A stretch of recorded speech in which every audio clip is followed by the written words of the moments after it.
I'm Rob Bwch and we farm sheep and beef and chickens on a hill farm really, and we join Lower Epping and the ministry range on the Epping ranges, so we got lowland ground and access to common ground as well. My name's David Shaw. I work for Wynnstay as a regional sales specialist, predominantly in the South Powys area. When a farmer comes in with a worm problem, it's nice to see fecal egg counts because it makes it easier for us to see what we're actually dealing with. We'll also look at what the farmer's been using in the past. Has he used clear drench, white drench, yellow drench? Maybe we just need to get a clear picture of what's gone on with the animal before we start recommendations.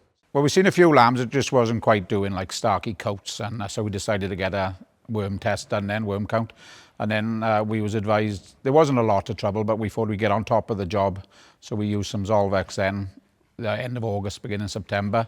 So we could clear the worms out, and then we seen a sheep thrive after that, so we was pleased.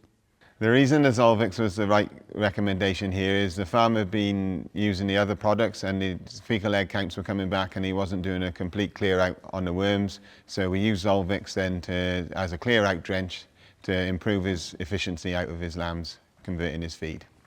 So farmers should know that Zolvix as a product has really good efficacy, and it's only got a short withdrawal of 7 days, so you can still use it on lambs that are close to going to market or going to kill. You know, it's a good product to do a really good job on any lamb on the farm, really. After treatment, we've seen a difference in their coats. They bloomed up nice. They was playing in the fields and really thriving, so it showed that the product really did its job. The most common dosing mistakes we'd see is maybe not doing fecal egg counts and dosing for the wrong thing.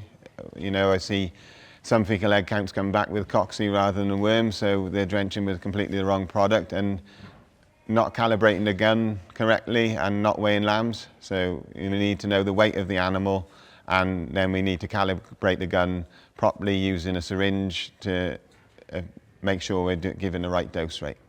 Farmers' approach across the season with worming can change due to weather conditions. This year's been extremely dry, so we've seen less of a worm burden so far, but with the rain that will come eventually, we will see a spike in the worm burden, so we need to be careful to look out for that.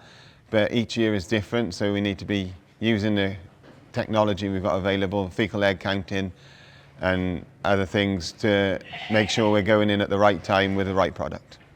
The seasonal plan allows you to plan your season really with the drenching, so it's important now that you do the tests for worm counts and everything, so you can drench when you need to drench and not necessarily like we've always done in the past, every once a month or something. My advice to farmers bringing sheep onto farm from elsewhere would be to quarantine dose with Zolvix, keep them in the yards for 24 to 48 hours, and then turn them out to a dirty pasture so they can pick up some of the farm's existing worms, making sure that the population of worms in their gut isn't completely resistant. If a farmer's having problems, I'd say, well, try our plan, it worked for us, and go from there really, isn't it?